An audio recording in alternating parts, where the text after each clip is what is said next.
കഴിഞ്ഞാൽ അടുത്ത പറയും ശരി ഒരു ഫൈനൽ എന്ന് പറയും. ആ ഫൈനൽ ഓക്കെ ആണെങ്കിൽ അടുത്ത ടേക്കാ. ഇവിടെ വന്നറിഞ്ഞെടുത്ത് വായിക്കുക, ഓക്കെ സാർ അടുത്തെന്ന് പറയും. അതല്ലേ അല്ലെങ്കിൽ തെറ്റിയിട്ടുണ്ടെങ്കിൽ ആ തെറ്റിടം വെച്ചെടുക്കണം. അഖില ഭാരതവും സ്വന്തം മുമ്പിലൊക്കെ ചിലപ്പം ഈ കരയുമ്പോ ഒക്കെ മോക്കെ പോഞ്ഞേട്ട പോലൊക്കെ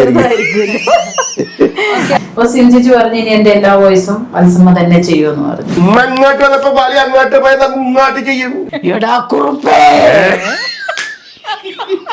എങ്ങനെയാണ് നിങ്ങൾ തമ്മിൽ കണ്ടുമുട്ടിയത്? ഞങ്ങൾ കണ്ടുമുട്ടിയത് ആരോടും പറയില്ല, രഹസ്യമാ. ബെറ്റ് വെച്ച് എന്നിട്ട് അമ്മ വന്നിട്ട് വശമ്മയുടെ അമ്മ വന്ന് കർത്താവേ ഇങ്ങനെ പ്രാർത്ഥിക്കും. ഞാനൊരു കർത്താവ് ഞാൻ കൃഷ്ണൻ എടുത്ത് അടുത്തുകൊണ്ട് എറണാകുളത്ത് ഒരു സ്റ്റുഡിയോയിലും ഒരു വോയിസ് ടെസ്റ്റ് എടുക്കൂല. ഒരു ഡബിങ് ആർട്ടിസ്റ്റുകൾ ഇഷ്ടം പോലെ ഉണ്ടെങ്കിൽ അവിടെ വർക്കുകൾ വരുള്ളൂ. ഹായ് ഹലോ, എല്ലാവർക്കും മീഡിയ ഭാരതിലെ പുതിയൊരു ചാറ്റ് ഷോയിലേക്ക് സ്വാഗതം. ഞാൻ Adheena and this is our show chat with Adheena. ഇന്ന് നമ്മുടെ അതിഥിയായി എത്തിയിരിക്കുന്നത് ശബ്ദമേഖലയിലെ അഗ്രഗണ്യരായ രണ്ടുപേരാണ്. ശബ്ദം കൊണ്ട് മായാവിസ്മയം തീർക്കുന്ന രണ്ടുപേർ ദമ്പതികളാണ്. നമുക്ക് സ്വാഗതം ചെയ്യാം സജിത് ഏട്ടൻ ആൻഡ് വത്സമ്മ ചേച്ചി. Welcome to media Bharat. നമസ്കാരം. ഈ മായാലോകം തീർത്തിട്ടില്ല കേട്ടോ, അഗ്രഗണ്യം തന്നെ അതൊക്കെയാണ് സംഭവിച്ചു. സജിത് ഏട്ടാ, വത്സമ്മ ചേച്ചി, രണ്ടുപേരും ഈ ഒരു ഡബിംഗ് ഫീൽഡിൽ വന്നിട്ട് എത്ര വർഷമായി? ആദ്യം ചേട്ടൻ പറയും. എന്നെക്കാട്ടിലും സീനിയറാണ് വത്സമ്മ. ഞാൻ 86-ലല്ലേ? ഞാൻ 87. 87-ലോ? 87 നമ്മളാ മറ്റേ സൈതൻ അഭിനയിച്ചൊരു പടം, അത് ഇത് മറ്റേ തീക്കാറ്റ്. ഞാൻ 87-ലാ. അപ്പൊ ഞാൻ 87-ല് ഞാൻ അഭിനയിച്ച് ഡബ് ചെയ്യാൻ വേണ്ടി വരികയാണ് തീക്കാറ്റ്. ആ സമയത്ത് വത്സമ്മ അവിടെ ഡബ് ചെയ്തോണ്ടിരിക്കുകയാണ്. 87-ലാ ഞാൻ ഡബിങ്. 87. ഞാൻ 86-ല് ഡബിങ് തുടങ്ങി. പക്ഷെ ഞാൻ ഡബിങ് ആർട്ടിസ്റ്റ് ആയത് പിന്നീടാണ്. 89-ലാണ് ഡബ് ചെയ്തതോ? അങ്ങാടിക്കപ്പുറത്ത്. അതൊന്നും ഓർമ്മയുണ്ട്. ആർട്ടിസ്റ്റ് അതാണ് എന്റെ ക്യാരക്ടർ ചെയ്യാനാണ് ഞാൻ പോയത്. 1921 ആണ് ശരിക്കും പറഞ്ഞാല് എൻ്റെ അഭിനയിച്ച പടങ്ങളെല്ലാം ചെയ്തുകൊണ്ടിരുന്ന സമയത്താണ്. അവിടെ വെച്ചാണ് ഞാനൊരു ഡബിങ്ങിലേക്ക് വരുന്നത്. അത് യാദൃശ്ചികമായിട്ട് വന്നതാണ്. അത് മുസ്ലിം ഭാഷ സംസാരിക്കാൻ അധികം മദ്രാസിൽ അങ്ങനെ ആൾക്കാരില്ല. ആകപ്പാടുള്ളത് നമ്മുടെ ശങ്കർ പരങ്കാവാണ്, ഇവിടെയുള്ള കണ്ണൂരുള്ള പുള്ളിയാണ് അവിടുത്തെ മുസ്ലിം ആചാര്യൻ. അപ്പൊ എനിക്കിത് മുസ്ലിം ഭാഷ സംസാരിക്കാൻ വലിയ ഇഷ്ടമാണ്. ഞാൻ കോഴിക്കോടുകാരനായതുകൊണ്ട് ചെയ്യാമെന്ന് ശശിയോട് ചോദിച്ചാൽ പിന്നെ ചെയ്യാൻ പറ്റില്ലെന്നല്ല. കാരണം ശശിയുടെ കൂടെ എത്രയോ 30 പടത്തോളം ഞാൻ ശശിയുടെ കൂടെ വർക്ക് ചെയ്തത്, ഐ വി ശശിയുടെ. അപ്പം വർക്ക് ഉണ്ടെങ്കിലും ഇല്ലെങ്കിലും എനിക്ക് വർക്ക് ഉണ്ടാവും. അങ്ങനെയാണ് പുള്ളി ഒരു ടേംസ് അത് ഇങ്ങനെ. അപ്പോൾ ആ പടത്തിൽ ഇങ്ങനെ ഒരു മുസ്ലിം ക്യാരക്ടർ ചെയ്യാൻ വേണ്ടി ചെയ്തപ്പോഴാണ് യൂണിയൻകാർ വന്ന് പിടിക്കുകയല്ല, യൂണിയൻകാർ വന്ന് ഇങ്ങനെ. യൂണിയൻകാർ എന്ന് പറഞ്ഞാൽ യൂണിയൻ ഏറ്റവും പ്രധാനി എന്ന് ഹരിയേട്ടനാണ് നമ്മുടെ. ഹരിയേട്ടൻ വിളിച്ചിട്ട് ചോദിച്ചു എന്താണ് ഇങ്ങനെ ഡബ് ചെയ്യാൻ പാടില്ലെന്ന് അറിയില്ലേ ആർട്ടിസ്റ്റുകളെന്ന്. ഞാൻ അറിയില്ല. അങ്ങനെ ഉണ്ടോയെന്ന് വെച്ചാൽ ഉണ്ട്, ഞങ്ങൾ ഡബിങ് ആർട്ടിസ്റ്റുകളെ അസോസിയേഷനാണ്, അങ്ങനെ വേറെ ആൾ ചെയ്യാൻ പാടില്ലാത്തതാണെന്ന് പറയും. ശരി, സോറി, ഞാൻ അറിയാതെ ചെയ്തു പോയതാണ്. ഇപ്പം ഞങ്ങൾ മെമ്പർഷിപ്പ് എടുക്കണേ എടുക്കാട്ടോ. എന്താ ചെയ്യേണ്ടതെന്ന് വെച്ചപ്പോൾ മെമ്പർഷിപ്പ് എടുത്ത് ഞങ്ങളൊരു മെമ്പറായി കഴിഞ്ഞാൽ കുഴപ്പമില്ല എന്ന് പറഞ്ഞു. ശരി, എന്നപ്പോൾ മെമ്പർഷിപ്പ് എടുക്കാന്ന് പറഞ്ഞു. ഇപ്പം തന്നെ 110 രൂപ, അന്ന് 110 രൂപ മെമ്പർഷിപ്പ് കൊടുത്തു. ആനന്ദവല്ലി അന്ന് അവിടുത്തെ എക്സിക്യൂട്ടീവ് കമ്മിറ്റി മെമ്പറാണ്. ആനന്ദവല്ലി ഒപ്പിട്ട് വന്ന് മെമ്പർഷിപ്പ് എടുത്തു, കാർഡ് എടുത്തു. അത് പിന്നെ വെറുതെ വീട്ടിൽ വെച്ചത്രേ ഉള്ളൂ. പിന്നെ ചമയത്തിലാണ് എന്നെ ഡബിങ്ങിന് വിളിക്കുന്നത്, ഈ മേഘനാഥനെ ഡബ് ചെയ്യാനായിട്ട്. അങ്ങനെയാണ് ആദ്യമായിട്ട് ഞാൻ ഡബിങ്ങിലേക്ക് വരുന്നത്. വത്സമ്മയുടെ കാര്യം വത്സമ്മ പറയാം. ഞാൻ ആദ്യമായിട്ട് ഡബ് ചെയ്തത് മംഗപൂ ബാലകൃഷ്ണന്റെ ഒരു ഡബിങ് പടമായിരുന്നു. മറ്റേ ചിരഞ്ജീവിയുടെ മഞ്ചേരധ്വനി എന്നൊരു പടത്തില് ചിരഞ്ജീവിയുടെ ഒരു പെങ്ങളുടെ ക്യാരക്ടർ. ഒരൊറ്റ ഡയലോഗ് ഡബ് ചെയ്തുള്ളൂ. ആ ഡയലോഗ് ഇപ്പോഴും എന്റെ മനസ്സിലുണ്ട്. ഞാൻ പറയണോ? എന്തൊരു മസില്. അത് ഇങ്ങനെ അത് ഇങ്ങേട്ടാണോ എനിക്കറിയില്ല, അല്ല ഇങ്ങേന്റെ ഫ്രണ്ടാണെന്ന് തോന്നുന്നു. അപ്പം ഇങ്ങനെ എന്തൊരു മസില് ആ ഡയലോഗ്. അതാണ് ഞാൻ ആദ്യമായിട്ട് ഡബ് ചെയ്തത്. ആ ഒറ്റ ഡയലോഗ് ഡബ് ചെയ്തുള്ളൂ, പിന്നെ ചെയ്യിച്ചില്ല. പിന്നെ അത് പിന്നെ അങ്ങനെ വോയിസ് ടെസ്റ്റ് പോലെ വെച്ചു. പിന്നെ സെക്കൻഡ് പടവും അങ്ങയുടെ തന്നെയാണ് ഞാൻ ചെയ്തത്. പിന്നെ മയൂരി എന്നുള്ളൊരു പടം അവരെ കാല് ഡാൻസ് ചെയ്യുന്ന സുധാചന്ദ്രന്റെ സുധാചന്ദ്രന്റെ മയൂരി. അതിലൊരു അമ്മൂമ്മയുണ്ട്, ഒരു 90 വയസ്സായ ഒരു അമ്മൂമ്മ. അവർക്ക് എന്നെ കൊണ്ട് ഡബ് ചെയ്യിപ്പിച്ചു. അന്ന് എനിക്ക് 22 വയസ്സങ്ങാണ്ട് എനിക്കുള്ളൂ. പക്ഷെ ആ അമ്മൂമ്മയ്ക്ക് എന്നെ കൊണ്ട് ഞാൻ വിചാരിച്ചെന്റെ ദൈവമേ ഇത് എങ്ങനെ ഡബ് ചെയ്യാൻ പറ്റും. അപ്പൊ എന്നെ കാട്ടി വലിയ ഡബിങ് ആർട്ടിസ്റ്റെല്ലാം അന്നെന്ന് പറഞ്ഞാല് നമ്മള് തനിച്ചല്ല ഡബ് ചെയ്യിപ്പിക്കുന്നത്. എല്ലാ ഡബിങ് ആർട്ടിസ്റ്റുകളും പുറകിൽ ഇങ്ങനെ ചേർലിരിപ്പുണ്ടാവും. നമ്മള് മാത്രം മൈക്കിന്റെ മുമ്പിൽ ഉണ്ടാവും. ബാക്കിൽ എല്ലാരും ഇപ്പൊ നമ്മളെല്ലാരും ഇങ്ങനെ ഇരിക്കുകയാണ്. അപ്പൊ ഈ എല്ലാരും ഇരിക്കുന്നു, കൺസോളിലെ ഡയറക്ടറും അവരവരും ഒക്കെ ഇരിക്കുന്നു. നമ്മുടെ കൈയും കാലും ഒക്കെ വിറയ്ക്കുന്നു. ആദ്യമായിട്ട് ഡബ് ചെയ്യല്ലേ. അപ്പം നമ്മൾ ഒരു ഡയലോഗ് ഒന്ന് തെറ്റു തന്നെ ചെയ്യാൻ പുറയുന്ന കമന്റ് വരും, ചിരി വരും, ഭയങ്കര ചിരി. അതെ, ഭയങ്കര നമ്മളെ ഇൻസൾട്ട് ചെയ്യുന്ന ലിപ്പ് നോക്കി ചെയ്യും മോനെ. കുറെ നേരമായി അപ്പുറം നിൽക്കുന്ന ആള് പറയും ഒന്ന് വേഗം ചെയ്യും, നമുക്ക് വീട്ടിൽ പോകാനുള്ളതാ. നമ്മൾക്ക് അങ്ങനെയൊക്കെ. അപ്പൊ അതുകൊണ്ട് എല്ലാം വളരെ പകുതി ഗ്യാസും നമ്മുടെ പോകും. പക്ഷെ മൈക്കിന്റെ മുമ്പിൽ എത്തി ദൈവത്തെ വിളിച്ചത് എനിക്കറിയില്ല, എന്തോ ഒരു ശക്തി നമ്മളിലേക്ക് ഇങ്ങനെ ഒരു ഒഴുകുന്ന പോലെ നമുക്ക് തോന്നി. ഞാൻ സർവ്വദൈവങ്ങളെയും വിളിച്ച് ഞാൻ ഡബ് ചെയ്തു. പുറകിന്നൊക്കെ ഒരുപാട് പേര് ചിരിക്കുന്നതൊക്കെ ഉണ്ട്. പക്ഷെ എന്തോ എനിക്ക് ആ 90 വയസ്സുള്ള കളവിക്ക് അസലായിട്ട് ഡബ് ചെയ്യാൻ എനിക്ക് പറ്റി. അപ്പം മങ്കൊമ്പ് അകത്ത് നിന്ന് കൈയടിച്ചിട്ട് പറഞ്ഞു, ഞാൻ ഇത്രയും പ്രതീക്ഷിച്ചില്ല വത്സമ്മ, നന്നായി ഡബ് ചെയ്തു, എനിക്ക് ഭയങ്കര ഇഷ്ടമായി എന്നൊക്കെ പറഞ്ഞു. ഈ ഒരു വത്സമ്മ ഇവിടെ ഡബ് ചെയ്ത് നോക്കിയാകുമ്പോ ഇപ്പത്തെ 4 പേർക്ക് ദണ്ണം ഉണ്ടാവും. കാരണം അവരുടെ കഥ വർക്ക് പോവല്ലോ. പിന്നീട് എന്നെ ഒരുപാട് പേര് ഉപദ്രവിച്ചു, വർക്ക് തരാതെ, ഒരു ഡബിങ്ങിനും പോലും എന്നെ അടുപ്പിക്കാതെ ഒത്തിരി എന്നെ കഷ്ടപ്പെടുത്തിയിട്ടുണ്ട്. ഇപ്പോഴത്തെ പോലെ അല്ല അന്ന്. വളരെ ഡീസന്റ് ആയിട്ടുള്ള പ്രതികാരം എന്നൊക്കെ പറഞ്ഞാൽ 2 മൈക്ക് വെക്കുമ്പോൾ ഒരാള് ഇപ്പം ഞാൻ അവിടെ നിന്ന് ഡബ് ചെയ്യാൻ വെച്ചു. ഇവിടെ കുറെ ആർട്ടിസ്റ്റ് ഇരിക്കുന്നല്ലോ, പുറയിലാണ് ഡയറക്ടർ ഇരിക്കുന്നെങ്കിൽ ഒരു ഡയറക്ടർ ഡബ് ചെയ്യുമ്പോഴത്തേക്ക് എന്നൊക്കെ പറഞ്ഞാക്കുമ്പോഴത്തേക്കും ഡയറക്ടറെ മതിയാവും. ഇങ്ങനെയൊക്കെയുള്ള ആക്ഷനിലാണ് പകരം വിട്ടുന്നത്. അപ്പൊ ഡയറക്ടർ തോന്നും അത് ശരിയായില്ല, അപ്പൊ 100 പോയല്ലേ തരുന്നത്. പിന്നെ ഇങ്ങനെയൊക്കെ അങ്ങനെയുള്ള ആൾക്കാരൊക്കെ ഉണ്ട് അവിടെയൊക്കെയാണ്. അതുകൊണ്ട് നമ്മളെല്ലാ തെളിഞ്ഞിട്ടാണ് അവിടുന്ന് വരുന്നത് വെച്ചാൽ ഇപ്പം ഒന്നാമത് ഒരു 10-15 പേരുടെ ഇടയിലിരുന്ന് ഡബ് ചെയ്യാന്ന് പറഞ്ഞാൽ അത് ഇന്ന് എല്ലാവരും തനിച്ച് ലൈറ്റ് അടക്കം ഓഫ് ചെയ്യുന്ന ആൾക്കാരുണ്ടെന്ന് ആരും കാണുന്നില്ല. അങ്ങനെയല്ല, ഈ ലൂപ്പ് എന്ന് പറഞ്ഞാൽ നിസ്സാരം പറയാം, ഒരു പടം തന്നെ 365-400 പീസാക്കി മുറിക്കുകയാണ്. മുറിച്ചിട്ട് ഒരു ഡയലോഗ് തുടങ്ങുന്ന ഡയലോഗിന്റെ എൻഡ് വരെ ഉണ്ടാവും. അപ്പൊ അതിനകത്ത് ചിലപ്പോ ഒരു സീൻ ഫുൾ ഉണ്ടാവും. ഞങ്ങൾ എല്ലാവരുടെ ഇങ്ങനെ കെട്ടിപ്പിടിച്ച് ഒരു മൈക്കിലേക്ക് 2 ഞാനങ്ങ് മാറും, അങ്ങനെ അപ്പുറത്തും അങ്ങനെ 4-5 ഇപ്പൊ എല്ലാ ആർട്ടിസ്റ്റുകൾക്കും വോയിസ് കൊടുക്കണം. തെറ്റിയാ പോയി പൊത്തലും ചെയ്യണം. അതാ പറഞ്ഞത്, ആ ഒരു ശിക്ഷണം എന്ന് പറഞ്ഞാൽ അത് ഭയങ്കര. കാരണം ഒരാൾ തെറ്റിക്കഴിഞ്ഞാൽ മറ്റുള്ള എല്ലാവരും നമ്മളെ കളിയാക്കുന്ന ഒരു അവസ്ഥ വരുന്ന പേടി ഉണ്ടാവില്ല. അപ്പൊ എല്ലാവരും ഓട്ടോമാറ്റിക് ആയിട്ട് ചെയ്തോളൂ. ടെൻഷൻ ഉണ്ടാവും, നല്ല ടെൻഷൻ ഉണ്ട്. പക്ഷെ നമുക്ക് എന്തോ ചെയ്യാൻ പറ്റുമോ, അപ്പൊ കുഴപ്പമൊന്നുമില്ല. ട്രെയിനിങ് ഒരു കഠിനാണെന്നേ ഉള്ളൂ. അവിടെ ചെയ്ത എവിടെ വേണേലും പോയി ചെയ്യാം. പക്ഷെ അവിടെ അങ്ങനെയല്ല. നമുക്കിപ്പോ ഒരു സീരിയലായാലും ഒരു ഡയലോഗ് കിട്ടിക്കഴിഞ്ഞാൽ ഒരു പ്രാവശ്യം ഒരു മോണിറ്റർ പറഞ്ഞ് ഒരു പ്രാവശ്യം നമ്മളത് വായിച്ചു നോക്കും. വായിച്ചു നോക്കിയിട്ട് ഒരു മോണിറ്റർ എന്ന് പറയും. അപ്പോൾ ഒരു പ്രാവശ്യം മോണിറ്റർ പറഞ്ഞാൽ റിഹേഴ്സലാണ്. ആ ഒരു മോണിറ്റർ നമ്മൾ കൂടെ പറയും, അതിന്റെ ഗ്യാപ്പുകളൊക്കെ നമ്മൾ മനസ്സിലാക്കി പറഞ്ഞു കഴിഞ്ഞാൽ അടുത്ത പറയും ശരി ഒരു ഫൈനൽ എന്ന് പറയും. ആ ഫൈനൽ ഓക്കെ ആണെങ്കിൽ അടുത്ത ടേക്കാ. ഇവിടെ വന്നറിഞ്ഞെടുത്ത് വായിക്കുക, ഓക്കെ സാർ അടുത്തെന്ന് പറയും. അതല്ലേ, അല്ലെങ്കിൽ തെറ്റിയിട്ടുണ്ടെങ്കിൽ തെറ്റിടം വെച്ച് അപ്പുറത്ത് നടക്കാന്ന് പറയും. ഇവിടെ അങ്ങനെയല്ലേ, നമ്മൾ ആ സെന്റൻസ് തെറ്റിയിട്ടുണ്ടെങ്കിൽ ആ സെന്റൻസ് മുഴുവൻ എടുത്തേ പോകും. അതുകൊണ്ടായിരിക്കാം നമുക്ക് ഇന്നും നമുക്കൊരു ഡബിങ് വോയിസ് നമ്മുടെ കയ്യിൽ കിട്ടിക്കഴിഞ്ഞാൽ നമുക്ക് പെർഫെക്റ്റ് ആയിട്ട് നമുക്ക് ഡബ് ചെയ്യാൻ പറ്റുന്നത് നമുക്ക് ഇതുകൊണ്ടൊക്കെ തന്നെയാണ്. അന്ന് ഞങ്ങൾക്ക് പഠിച്ചു വന്ന ആ ഒരു രീതി ആയതുകൊണ്ട്. ഇന്നുള്ളവർക്ക് മോഡുലേഷൻ എങ്ങനെയാണോ, അല്ലെങ്കിൽ ചുമ്മാ വായിക്കണം, ചുമ്മാ പറയണം, പോണോന്നല്ലാണ്ട് അതിന്റെ ചിലർക്കൊക്കെ ഇന്ന് വരുന്ന കുട്ടികളുടെ കാര്യം ഞാൻ പറയുന്നത്. ഇതിനൊരു ഡെഡിക്കേഷൻ, നമുക്ക് ഇതിന് നന്നായി ചെയ്യണം എന്നൊരു ആഗ്രഹം ഉണ്ടെങ്കിൽ നമ്മൾ 1 more നമ്മൾ പറയും, ചില ഒന്നുകൂടി എടുക്കാന്ന് പറയും. അപ്പം ചില ഡയറക്ടർമാർക്ക് ഈ കോംപ്ലക്സിൽ ഇരിക്കുമല്ലോ, അവർ പറയും വേണ്ട അത് ഓക്കെ, എന്താ കുഴപ്പം, അത് മതിയെങ്കിൽ മതി. അപ്പൊ നമ്മൾ അവരെ ഓർഷൻ ചെയ്യാൻ വേണ്ടിട്ട് അങ്ങനെ ചിന്തിക്കുന്ന ആൾക്കാരുണ്ട്. പിന്നെ എന്താന്നറിയോ, പിന്നെ നമ്മള് സിനിമയൊക്കെ ഡബ് ചെയ്യുമ്പോഴേ നമ്മൾ മൈക്കിൽ തൊട്ട് മുമ്പിൽ നമ്മൾ നിൽക്കുമ്പോൾ ഡയറക്ടർ നമ്മുടെ പുറകിൽ വന്ന് നിൽക്കും. അപ്പൊ നമ്മുടെ മുട്ടുകാരിയിരിക്കും. നമുക്ക് തെറ്റൂല്ലേ, നമുക്ക് വലിയ വന്നിട്ട് അവര് നമുക്ക് ഇങ്ങനെ അപ്പത്തേക്കും നമുക്ക് അങ്ങനെയൊക്കെ നമ്മൾ അതിൽ നിന്നൊക്കെ ഇങ്ങനെ വന്ന് ഒക്കെ ഈ ഒരു നിലയിൽ എത്തി. ചിലർ വന്ന് നിൽക്കുമ്പോൾ ലേഡി ആർട്ടിസ്റ്റൊക്കെ ചില ബുദ്ധിമുട്ടൊക്കെ ഉണ്ടാവും. അടുത്ത് നിൽക്കുന്ന സമയത്ത് ചിലപ്പോൾ ഇങ്ങനെ വന്ന് ഇതിലൊക്കെ വന്നിട്ട് ചിലപ്പോൾ പറഞ്ഞു തരികയൊക്കെ ചെയ്യും.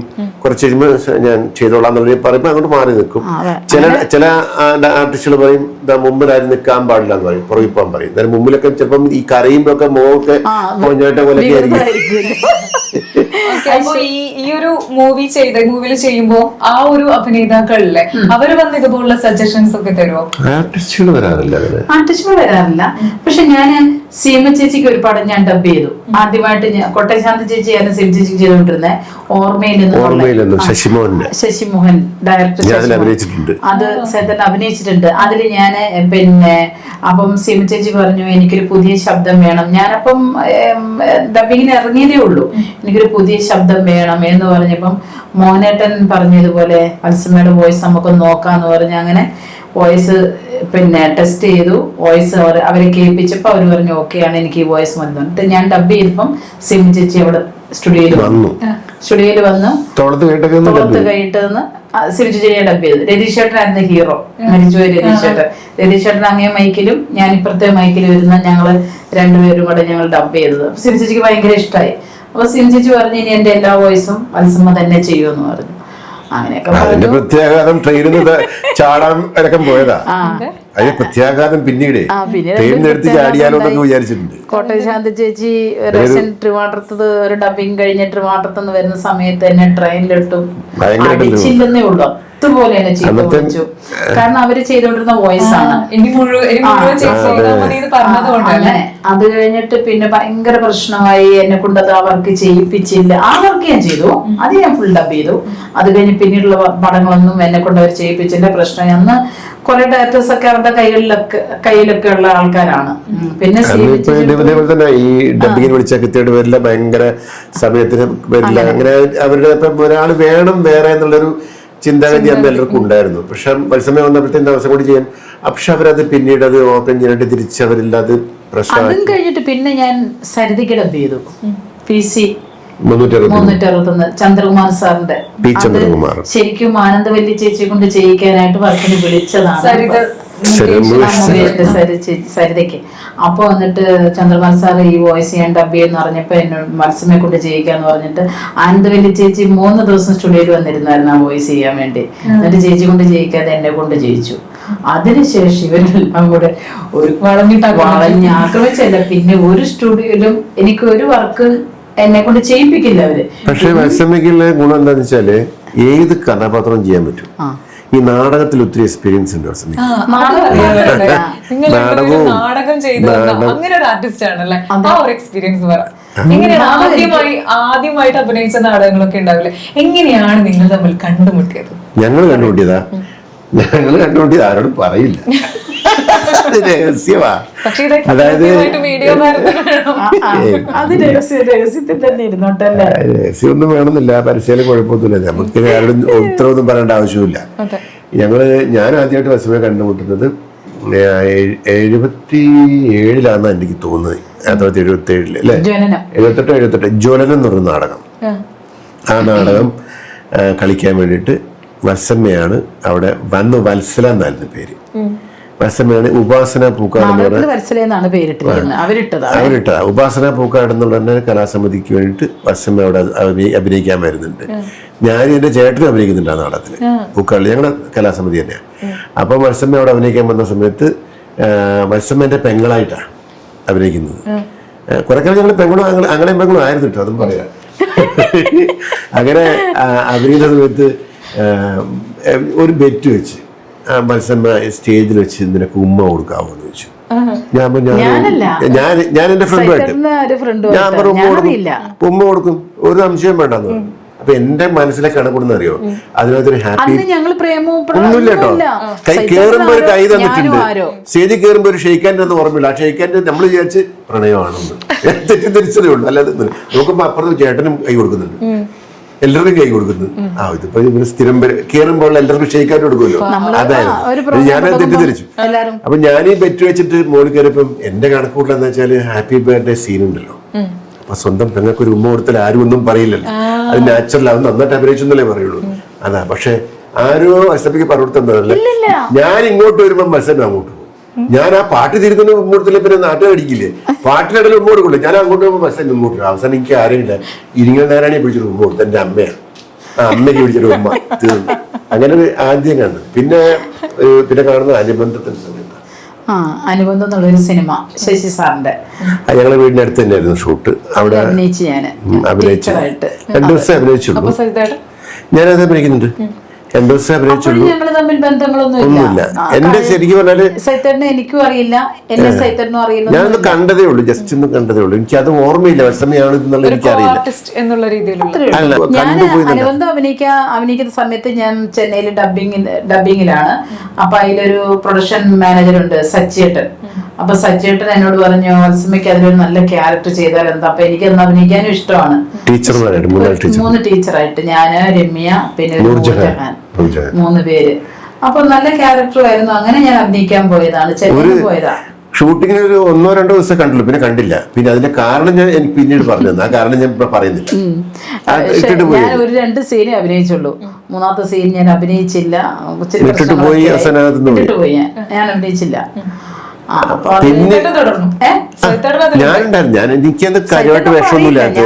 ശരിക്കും പറഞ്ഞാല് എന്റെ ആദ്യത്തെ പിന്നെ ശശിയേട്ടനായിട്ടുള്ള ഒരു കോമ്പിനേഷൻ എന്ന് മാത്രമേ ഉള്ളൂ. അത് ഞാനത് വലിയ ക്യാരക്ടർ ഒന്നുമില്ല. മോഹൻലാലിന്റെ ഒരു ഫ്രണ്ടായിട്ടൊരു ക്യാരക്ടർ ചെയ്തു. ആ നടന്ന് സംസാരിച്ചുകൊണ്ട് വരുന്നത് ഞാൻ കയറിപ്പോന്നൊക്കെ ഉള്ള സീനൊക്കെ അഭിനയിച്ചിട്ടുണ്ട്. ഇപ്പൊ നാട്ടിലെല്ലാവരും കാണുന്നുണ്ട് ഞാൻ അഭിനയിക്കുന്ന പെട്ടി സൂക്കേസുമായിട്ട് മോഹൻലാലിനോട് നടന്നൊക്കെ അഭിനയിക്കുന്നതൊക്കെ കാണുന്നുണ്ട്. ഇത് കഴിഞ്ഞ ഉടനെ ഇതിന്റെ വീഡിയോ എഡിറ്റിംഗ് നടക്കുകയല്ലേ മദ്രാസിൽ, അത് കാണാൻ വേണ്ടി അങ്ങോട്ട് വണ്ടി കയറി ചെന്ന് നോക്കുമ്പോൾ എൻ്റെ പോർഷന്റെ സമയത്ത് മോഹൻലാൽ ഞങ്ങൾ സംസാരിച്ചുകൊണ്ട് വന്നിട്ട് മോഹൻലാൽ സ്റ്റെപ്പ് കയറി വീട്ടിലോട്ട് കയറുന്ന സമയത്ത് കാണുന്നത് വെച്ചാൽ തൊട്ട് മുമ്പത്തെ സീൻ ഇതിനിങ്ങനെ ഒരു ബബിളില്ലേ, മറ്റേ മാസ്റ്റർ വിമൽ ഇങ്ങനെ ബബിൾ ഇങ്ങനെ ഊതി വീർപ്പിച്ച് ആ ബബിൾ ഇങ്ങനെ പോയിട്ട് ഇങ്ങനെ പൊട്ടി കഴിഞ്ഞാൽ മോഹൻലാൽ അങ്ങോട്ട് കയറി പോകുന്നു. അതുവരെ ഞങ്ങൾ സംസാരിച്ച സാധനമൊന്നുമില്ല, കട്ട്. അപ്പൊ ഞാൻ ചോദിച്ചല്ലേ, ഞാൻ ഇതിലല്ലേ ഇവിടല്ലേ പുള്ളിയായിട്ട് സംസാരിച്ച ഒരു സീൻ ഇപ്പോഴല്ലായിരുന്നു ചോദിച്ചത്.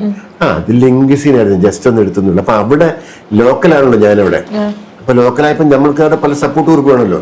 അപ്പൊ ലോക്കലായിട്ട് നമ്മളൊക്കെ വെച്ച് അഭിനയിപ്പിച്ചാൽ അവിടെ എല്ലാവർക്കും പല കാര്യങ്ങളും നമ്മൾ ഒരുപാട് സഹായം ചെയ്ത് കൊടുത്തിട്ടുണ്ടല്ലോ. അങ്ങനെ അത് കയറാൻ എൻട്രി ആയിരുന്നേ ഉള്ളൂ. അപ്പൊ ഞാനൊരു കുമിളയായി പൊട്ടിപ്പോയല്ലോ എന്നൊക്കെ ആലോചിച്ചു. പിന്നെ അവിടെ ശശിയേട്ടൻ്റെ കൂടെ തന്നെ കൂടി. ശശിയേട്ടൻ പറയാം അടുത്ത പടത്ത് നല്ലൊരു വേഷം തരാണ്. അടുത്ത വേഷം അങ്ങാടിക്കപ്പുറത്ത് ഫസ്റ്റ് ഡേ തന്നെ ഞാൻ എനിക്ക് നല്ല വേഷമായിരിക്കണം എന്ന് ഒരു വേഷമൊക്കെ. അപ്പം മാതാമനപക്ഷൻ്റെ അച്ഛൻ്റെ കൂടെ പഠിച്ച മാഷ പോയി കണ്ട് സംസാരിച്ചപ്പോൾ മാഷ പറയും എനിക്കിതിലൊന്നും ചെയ്യാൻ പറ്റില്ല. ഞാനൊരു നല്ല കഥാപാത്രം എഴുതി കൊടുത്താൽ ശശി പറയും ഇത് നമുക്ക് കുഞ്ചിന് കൊടുക്കാം, ഇത് നമുക്ക് ജോണിക്ക് കൊടുക്കാന്ന് പറയും. എനിക്കൊന്നും പറയാൻ പറ്റില്ല. അങ്ങനെ പുള്ളി എന്തായാലും ഞാനൊരു ലോട്ടറി വെക്കുന്ന ഒരാളുടെ ക്യാരക്ടർ എഴുതി വെച്ചിട്ടുണ്ട്. അത് കൊണ്ടു കൊടുത്തപ്പോൾ അത് വേറെ ആർക്കും പോയി. അപ്പൊ പിന്നെ മോഹൻലാലിന്റെ കൂട്ടുകാരനായിട്ട് വേഷം ചെയ്ത് ഫുള്ളായിട്ടുണ്ടെന്നേ ഉള്ളൂ. അവിടുത്തെ പോയിട്ട് പിന്നെ ശശിയുടെ എല്ലാ പടത്തിലും പിന്നെ ഓരോന്ന് എല്ലാ പടത്തിലും വേഷങ്ങൾ അഭിനയിച്ചു എന്നുള്ളത്. നാടകത്തിന് മുമ്പ് ഞാൻ കഥാപ്രസംഗമായിരുന്നു കേട്ടോ. മുത്തുക്കുടം എന്നൊരു പേരുണ്ട്. അതിനു മുമ്പ് ഞാൻ 5 വയസ്സിലാണ് ബാലമോഹൻ കുട്ടികളും ആകാശവാണിയിൽ ഇതായിരുന്നു ആ സമയത്ത്. അങ്ങനെ ഫസ്റ്റ് ആണ് ഞാൻ മറ്റേ ആകാശവാണിയില്. പിന്നെ ഡ്രാമ സെക്ഷനില് അവിടെ സ്ഥിരം നാടകം ഉണ്ടായിരുന്നു. ഒരു കാര്യം ഞാൻ മറന്നുപോയി. ഈ പിന്നെ എന്റെ കൂടെ അഭിനയിച്ചത് വത്സമ്മയാണ്. എങ്ങനെ കണ്ടുപിടിച്ചു എന്നുള്ള ദിവസം വത്സമ്മയുടെ ഒരു ഡയറിയിൽ വത്സമ്മ എല്ലാം കൃത്യമായിട്ട് എഴുതി വെക്കുന്ന ഏത് വർഷം ഏതൊക്കെ സമിതി അഭിനയിച്ചു, എത്ര പൈസ കിട്ടി, അതിൽ വണ്ടിക്കൂലി എത്രയും ബാക്കി ഇത്ര നീക്കിയിരിപ്പ് ഇത്ര എല്ലാം ഉണ്ടാവും. അങ്ങനെ ഒരു ദിവസം ഞാൻ എടുത്ത് വായിച്ചു നോക്കുമ്പോഴത്തേക്കും ഉപാസന പൂക്കാട് ജ്വലനം, അപ്പോഴാണ് അറിയുന്നത് വത്സമ്മയായിരുന്നു അത്. കണ്ടിട്ട് അങ്ങനെയാണ് അറിയുന്നത്. അങ്ങനെ കുറെ. പക്ഷെ എനിക്കിപ്പോ ഈ ഡബിങ്ങിന്റെ ഇത് കിട്ടിയതല്ല, എന്റെ കഥാപ്രസംഗവും എന്റെ നാടകവും അതിൽ നിന്ന് കിട്ടിയ ഒരു ഇതാണ് സത്യം. എന്നുവെച്ചാല് ഈ കഥാപ്രസംഗം പറയുമ്പോഴേ അതിനകത്തുള്ള എല്ലാ കഥാപാത്രങ്ങളും നമ്മള് അതാത് ശബ്ദത്തിലും ഭാവത്തിലും രൂപത്തിലും വേണം അവതരിപ്പിക്കാനായിട്ട്. അപ്പൊ അച്ഛനായാലും അമ്മയായാലും പെങ്ങളായാലും ഒക്കെ ആ ഒരു ഇതില് നമ്മൾ പറയണം സ്റ്റേജിൽ നിന്നിട്ട്. അതായിരിക്കാം ഒരുപക്ഷെ ഈ വോയിസ് മാറ്റി നമുക്ക് ഡബ് ചെയ്യാനുള്ള. ഇപ്പം ഞാനിപ്പോ സീരിയലിലായാലും സിനിമയിലൊക്കെ ആയാലും അങ്ങോട്ടും ഇങ്ങോട്ടും ഒരേപോലെ ഡബ് ചെയ്തിട്ടുണ്ട് കോമ്പിനേഷൻ ക്യാരക്ടർ. പക്ഷെ അത് നമുക്ക് ഈ നാടകത്തിൽ കൂടിയും കഥാപ്രസംഗത്തിൽ കൂടിയും കിട്ടിയ ഒരു അനുഗ്രഹമാണ് അത്. ചേച്ചി സീമ ചേച്ചിക്ക് ഡബ് ചെയ്ത അത് ഓർമ്മയുണ്ടോ? ഡബ് ചെയ്തോ? സിം ചേച്ചിക്ക് അത് കഴിഞ്ഞ് ഞാൻ കുറെ പടങ്ങൾ ചെയ്തു. ഏതെങ്കിലും ഒരു സീൻ പറയാം. സൽസിപ്പി, എന്താ ഒരു പിന്നെ ജയറാമിന്റെ ഒരു പടം ഉണ്ടായിരുന്നല്ലോ, സൽസിപ്പി. എന്താണ് നല്ല പടം അത്. ഫുള്ള് സീമ ചേച്ചി, അത് രോഹിണി സീമ ചേച്ചി. ഡയലോഗ് ഓർമ്മ, പിന്നെ ഡയലോഗ് ഓർമ്മയില്ല, അതാണ് പ്രായമായില്ലേ. സീനത്ത് ചേച്ചിക്ക് വേണ്ടി സീനത്തിന് ഒരുപാട് ചെയ്തിട്ടുണ്ട്. സീനത്ത് അടുത്ത കാലത്താണ് ഡബിങ് തുടങ്ങിയത്. സീനത്തിന് വത്സലാമേനോന് സല്ലാപം ഒക്കെ ഞാനാ ചെയ്തത്.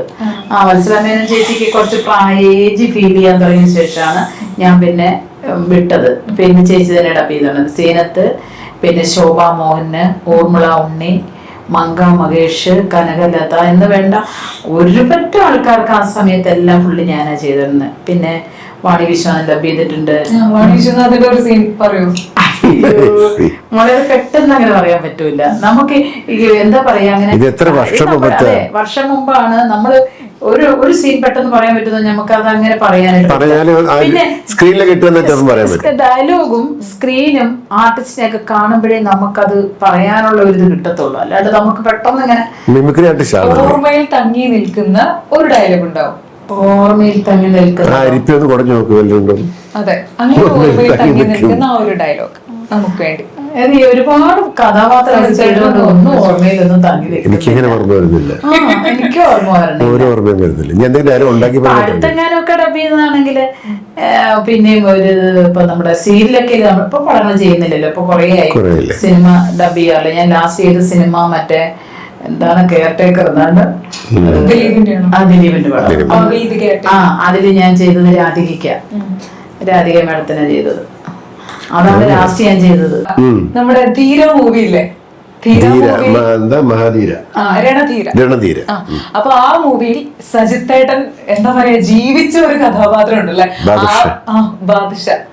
അപ്പൊ ഷേർഖാൻ ആ വിളിയൊക്കെ എന്റെ അമ്മ ഇങ്ങനെ ഗൂസ് ബംസ് ഇങ്ങനെ വരും. അത് സജിത്തേട്ടനാണ് ഡബ് ചെയ്തതെന്ന് കേട്ടപ്പോലെ സത്യം സോളമനുണ്ട്. സോളമനുണ്ട്. അപ്പൊ രണ്ടും നമുക്ക് ഇപ്പൊ ഇവിടെ സ്ക്രിപ്റ്റ് റെഡി. അത് ശരി, ഇതൊക്കെ എഴുതി വന്നിട്ടാണോ? സഭാഷ് ഭൈരവ, ഇത്രയും കാലം എൻ്റെ പേര് കേട്ട മാത്രമേ രാജ്യം വെടിവെക്കുന്ന രാജാക്കന്മാരെയും എൻ്റെ കണ്ണിൽ തീഷ്ണതകൾ യുദ്ധം ചെയ്യാതെ ഭയന്നോടിയ സൈനികരെയും നെഞ്ചിൽ നിന്ന് ചോര വാർന്നൊഴുകിയിട്ടും ശത്രുക്കളെ വെട്ടിവീഴ്ത്തിയ ധീരയോദ്ധാവിനെ ജീവിതത്തിൽ ആദ്യമായിട്ടാണ് ഞാൻ കാണുന്നത്. അഖില ഭാരതവും സ്വന്തം കീഴാക്കി മാതൃഷാങ്. ഇതിപ്പോൾ ആ മോഡലേഷൻ ഒന്നും ഓർമ്മ വരില്ല, നമ്മളൊരു മോഡലേഷൻ പറയാം. ഇയാൾ ഓടി വരുമ്പോൾ സഭാഷ് ഭൈരവ, ഇത്രയും കാലം എൻ്റെ പേര് കേട്ട മാത്രയിൽ രാജ്യം അടിയോറ് വെക്കുന്ന രാജാക്കന്മാരെയും എന്റെ കണ്ണിലെ തീഷ്ണത കണ്ട് യുദ്ധം ചെയ്യാതെ ഭയന്നോടിയ സൈനികരെയും നെഞ്ചിൽ നിന്ന് ചോര വാർന്നൊഴുകിയിട്ടും ശത്രുക്കളെ വെട്ടി വീഴ്ത്തിയ വീരയോദ്ധാവിനെയും ജീവിതത്തിൽ ആദ്യപ്പെട്ട ഞാൻ കാണുന്നത്. അഖില ഭാരതവും സ്വന്തം കാൽക്കീഴിലാക്കിയ ഈ ബാദുഷാ അങ്ങയുടെ ധീരതയ്ക്ക് മുന്നിൽ സ്വയം ശിരസ് നമിക്കുകയാണ്. അങ്ങോട്ട് വന്നപ്പോ വലിയ അങ്ങോട്ട് പോയത് ഇങ്ങോട്ട് ചെയ്യും, അങ്ങോട്ട് പിടിച്ചപ്പോ ഇങ്ങോട്ട് വരണ്ടവൻ വലിയ അങ്ങോട്ട് പോയില്ലേ. അതാരാ? ഓ, അത് സീനത്ത്. വിസ്മയ മൂവിയിൽ സീനത്തേച്ചിക്ക് വേണ്ടി ഡബ് ചെയ്ത്. അതെ, ഓക്കെ ചേച്ചി. എടാ കുറുപ്പേ, നിനക്കെന്നെ മനസ്സിലായില്ലേ? നീ എന്റെ നെഞ്ചിനകത്ത് വെടിവെക്കുന്നതിന് മുമ്പ് നിന്റെ ജീവൻ ഞാൻ ആകാശത്ത് പറപ്പിക്കും. നിന്റെ ആവി. അതല്ലേ വസമ്മ എനിക്ക് ഇഷ്ടപ്പെട്ടൊരു ക്യാരക്ടർ, വ്യത്യാസമുള്ള ക്യാരക്ടർ എന്ന് പറഞ്ഞാല് വാസന്തിയും ലക്ഷ്മിയും, പിന്നെ ഞാനും ഒരു കിളവി ഉണ്ട് അതിനകത്ത്. വാസന്തി ലക്ഷ്മിയാണോ? ആ ഒരു കിളവി. അതിനകത്ത് മണിശാനന്റെ പേരിട്ടുണ്ട്. കിളവി, ഒരാൺകുട്ടി, എല്ലാം ഒരു 8 പേർക്ക് ഡബ് ചെയ്തിട്ടുണ്ട് പടം. കിളവിയിലെന്ന് പറഞ്ഞു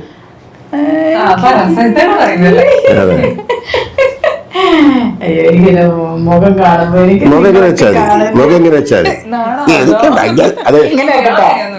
എങ്ങനെ ആക്കട്ടെ ഇങ്ങനെ വെച്ചാ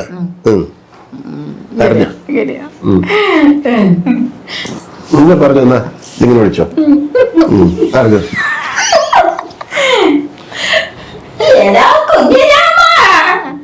എങ്ങോട്ടാണ് നീ പോണത്?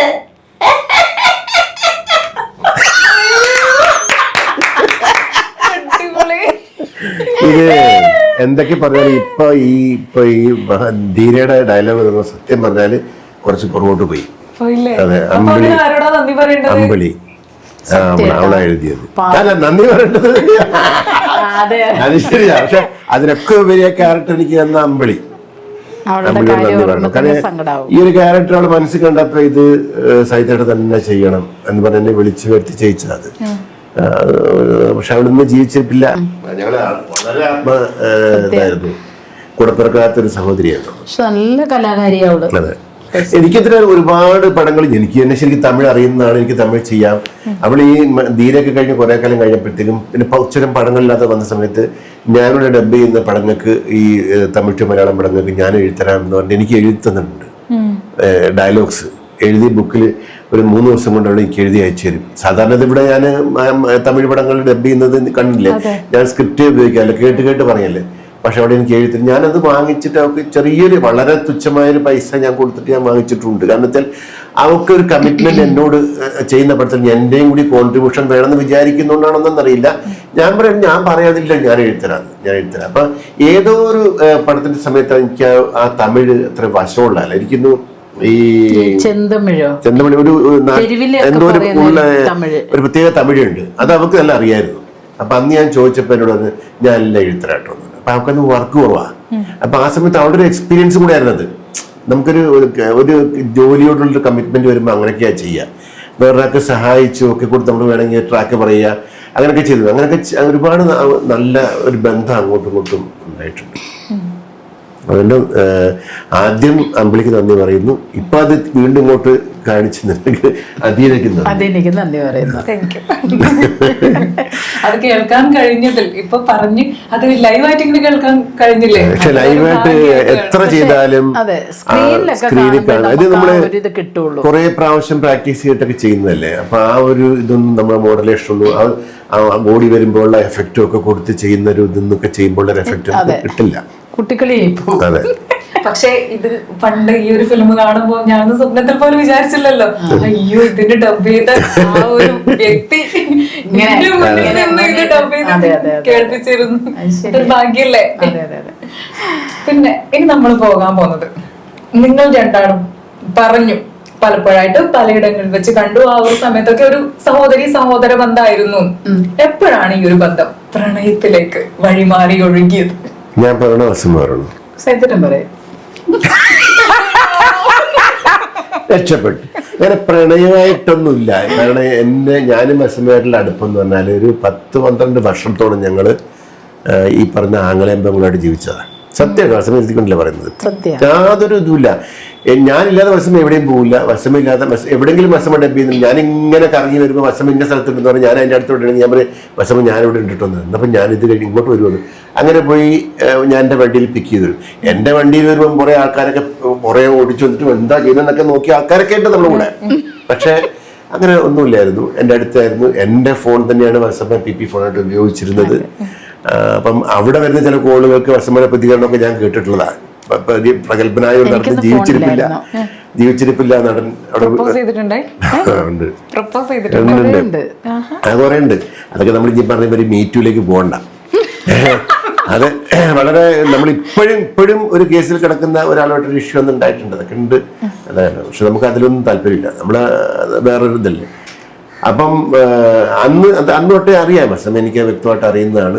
പിന്നീട് ഒരു പ്രത്യേക സാഹചര്യത്തിൽ ഒരു 10-12 വർഷത്തിന് ശേഷം ഞാൻ മദ്രാസിൽ നിന്ന് തിരിച്ചിങ്ങോട്ട് ഷിഫ്റ്റ് ചെയ്യാൻ പോകുന്നൊരു സമയമായപ്പം എനിക്ക് വേണം എന്ന് തോന്നിയപ്പം ഇത്രയും കാലം കൂടുതലായിട്ട് എന്നെ അറിയുന്ന ഏറ്റവും അടുത്തറിയുന്ന വ്യക്തി ഈ പറഞ്ഞ സിജിയും വസമ്മയും ഒക്കെ എൻ്റെ ഫ്രണ്ട്സ് ആണെങ്കിലും അമ്പിളിയൊക്കെ എൻ്റെ ഫ്രണ്ട്സ് ആണെങ്കിലും വസമ്മയുടെ ഒരു പ്രത്യേക ഒരു അടുപ്പം എനിക്ക് ഉണ്ടായിരുന്നു. അപ്പൊ അത് പിന്നീട് അതിൻ്റെ വേറൊരു കാര്യം പറയാം. പിന്നീട് അങ്ങനെ ഞാൻ പോകുന്ന ഹൃദയ വർഷം വരുന്നുണ്ടോ, ഞാൻ കോഴിക്കോടേക്ക് ഷിഫ്റ്റ് ചെയ്യണം. പോരുന്നോ ഞാൻ വരാൻ എൻ്റെ കൂടെ വന്നു. ഈ നിമിഷം വരെ എൻ്റെ കൂടെ ഉണ്ട്, മരണം വരെ ഉണ്ടാവും. അതാണ് കണ്ടീഷൻ. അപ്പൊ ഇവിടെ വന്ന സമയത്ത് ഒരു ജോത്സ്യർ എടുത്ത് പോയി. കാരണം അല്ലേ, അപ്പൊ ജോത്സ്യർ പറഞ്ഞത് കഴിഞ്ഞ ജന്മത്തിൽ നിങ്ങൾ ആംഗലം പെങ്ങളുമായിരുന്നു എന്താ പറയുക. അത് അവിടെ ഞങ്ങൾ പറഞ്ഞു, അങ്ങനെ പറഞ്ഞു. പിന്നെ നമ്മളെ ഇവിടെ നമ്മുടെ അതല്ല നമ്മുടെ ഈ ഇങ്ങോട്ട് പോകും കുണ്ടന്നൂർ കഴിഞ്ഞിട്ട് ഒരു സ്ഥലമുണ്ട്, ഒരു ജ്യോത്സ്യനുണ്ട് അവിടെ, അയാളെ വിജയൻ, ചന്ദ്രൂർ വിജയൻ അല്ലേ? ചന്ദ്രൂർ വിജയൻ ജ്യോത്സ്യം നോക്കിയിട്ട് പറഞ്ഞത്, നിങ്ങളത് കഴിഞ്ഞ ജന്മത്തിൽ ആംഗലം പെങ്ങളുമായിരുന്നു, നിങ്ങളുടെ കുടുംബത്തിലൊരു പ്രശ്നം ഉണ്ടായിരുന്നു, ഒരു ഗർഭം അല്ലെ, എന്തോ അബോഷനായത്, എന്തൊക്കെ കേസൊക്കെ പറഞ്ഞ് ആലുവയിലായിരുന്നു നിങ്ങളെന്നൊക്കെ പറഞ്ഞു. ഇത് ആംഗലം പെങ്ങളും അങ്ങനെ അല്ല, അങ്ങനെയൊക്കെ ഉണ്ടെന്ന് പറയാ, ഒരു പൂർവ്വജന്മ ബന്ധം ഉണ്ടാവും അറിയില്ല. കണ്ടാലും എല്ലാരും ആംഗലം പെങ്ങളാണെന്നൊക്കെ ചോദിക്കും. എന്റെ ചേച്ചിയും ഹസ്ബൻഡൊക്കെ ഏതാണ്ട് സാദൃശ്യമൊക്കെ ഉണ്ട്. ഞങ്ങളുടെ കുടുംബത്തിൽ ഒരു ബ്രീഡ് പോലെ തോന്നുള്ളൂ. അതെ, അതില് സൈതന്റെ അമ്മ എന്റെ അമ്മയായിട്ട് എല്ലാരും പറയുള്ളൂ, വത്സമ്മയുടെ അമ്മയെന്നേ പറയുള്ളൂ അല്ലേ, എല്ലാരും പറയും അതങ്ങനെ. അതങ്ങനെയാണ്. അങ്ങനെ പെട്ടെന്ന് ഒരു പ്രത്യേക സാഹചര്യത്തിൽ ഞാൻ എന്റെ കൂടെ ഇറങ്ങി വന്നതാണ്. ഞാൻ പോവാണ്, വീട്ടുകാരൊന്നും അംഗീകരിച്ചില്ല, ആദ്യം അംഗീകരിച്ചില്ല. പക്ഷെ ഞാൻ കൊണ്ടുവന്നു കഴിഞ്ഞാൽ പിന്നെ നടന്നില്ല. അന്ന് തന്നെ ആദ്യം തന്നെ വസമ്മയെ അമ്പലത്തിൽ കൊണ്ടുപോയി ഇവിടെ മറ്റേ പാർത്ഥസാരഥി ക്ഷേത്രം അല്ലല്ലോ, കൊല്ലത്തൊരു ക്ഷേത്രമുണ്ട്, അവിടെ കൊണ്ടുപോയി വസമ്മ കൊണ്ട് എല്ലാം ഇത് ചെയ്യിച്ചു, എല്ലാ കാര്യങ്ങളും ഇതൊക്കെ ചെയ്യിച്ചു, വഴിപാടുകളൊക്കെ കഴിച്ചു. അതിനുശേഷം ഒരു ദിവസം ഞാൻ നോക്കുമ്പോൾ രാത്രി ഇങ്ങനെ ഇരുന്ന് പ്രാർത്ഥിക്കുന്നു. അപ്പൊ ഞാൻ ചെന്തു വസമ്മേ, ഇല്ല, എനിക്ക് കർത്താവിനോട് പ്രാർത്ഥിക്കണം. ഇതിനാണ് വലിയ കാര്യം. ഏതെങ്കിലും എവിടെ വെച്ചാൽ പോയി പ്രാർത്ഥിച്ചോ, പള്ളിയിലോ എവിടെ വെച്ചാൽ പോയി പ്രാർത്ഥിച്ചു, എനിക്കങ്ങനെ യാതൊരു പ്രശ്നമില്ലാന്ന് പറയും. അങ്ങനെ വത്സമ്മ പള്ളിയിൽ പോവും, ഞാൻ അമ്പലത്തിൽ പോവും. വത്സമ്മ എന്റെ കൂടെ അമ്പലത്തിൽ വരും. ഞാൻ പള്ളിയിൽ എനിക്ക് ലിമിറ്റഡ് പള്ളികളിൽ ഞാൻ പോകാറുള്ളൂ. കാരണം അമ്പലത്തിൽ പോലും ഞാൻ അങ്ങനെ എല്ലാ അമ്പലത്തിലും കയറി നടക്കുന്ന ആളല്ല. എനിക്ക് ദൈവവിശ്വാസത്തിൽ ഒരു ലിമിറ്റുള്ള ആളാണ്.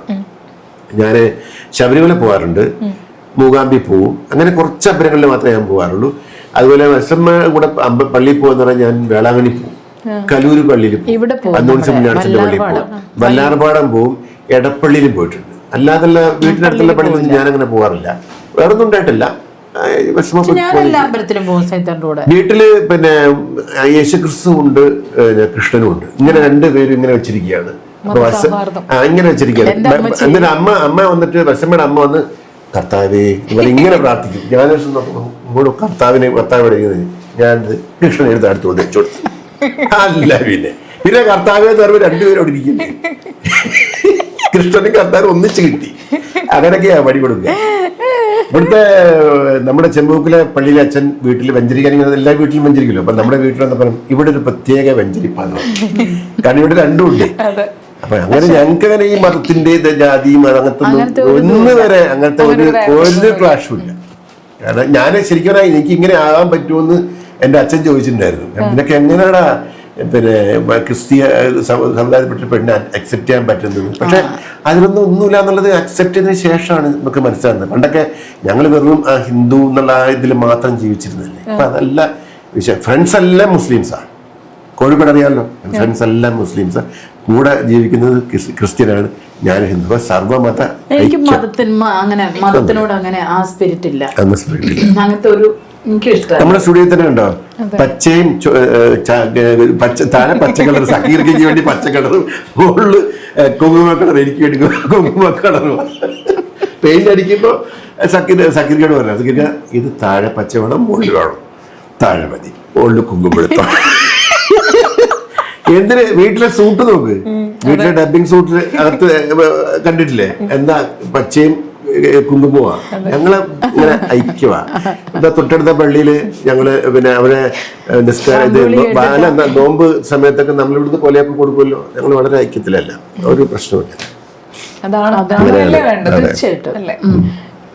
ഇനി എന്താ ചോദിക്കാൻ ഇനിയുള്ള ചോദ്യം, അതായത് സൈറ്റ് ആയാലും വത്സമ്മയായാലും ഡബിംഗ് മേഖലയിലേക്ക് പുതിയ ഒരുപാട് ആൾക്കാരെ കൈപിടിച്ചു കൊണ്ടുവന്നിട്ടുണ്ടല്ലോ. ഒരുപാട് പേര് അത്രയും ബഹുമാനത്തോടു കൂടി കാണുന്ന രണ്ട് വ്യക്തിത്വങ്ങൾ തന്നെയാണ്. അപ്പൊ എങ്ങനെയാണ് ഇങ്ങനെ സാധിക്കുന്നത്? അത് ആൾക്കാർ വരണം, നമ്മുടെ ഈ മേഖലയിലേക്ക് വരണമല്ലോ.